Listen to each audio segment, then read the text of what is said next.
سلام برای بچه، حالتون چطوره؟ ببینید بچه ها، این چیه؟ این تانک بهش ما ساختیم به عنوان پیشی تانک. پیشی تانک چه تانکیه؟ یه تانک فوق العاده جذاب با ماهی‌های رنگی. برای چی؟ برای گربه شما. ساعت‌ها، به جرئت میگم 7-8 ساعت در روز گربه‌تون با این مشغوله.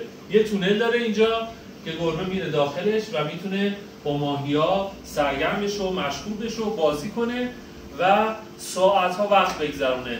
فوق‌العاده است. یه کار فوق‌العاده درجه 1 برای اولین بار توسط نسیم یاس در ایران.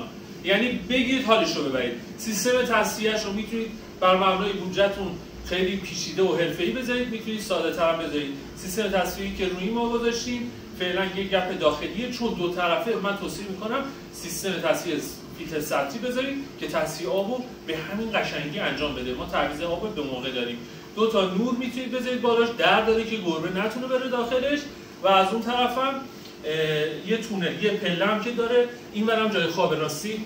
برای این پایین جای استراحت خوابش هم میتونید شما هم یه دکوری بذارید یا یه جای خواب بذارید برای گربه‌تون که حالش رو ببره. ماهی‌ها رنگی، این پایین جای خواب میتونه باشه، این پله میبینید، یعنی کولاکه دیگه. اینجا ساعت‌ها گربه‌تون رو سرگرم کنید، ساعت‌ها با این ماهی‌های خوشگل و خوشرنگ.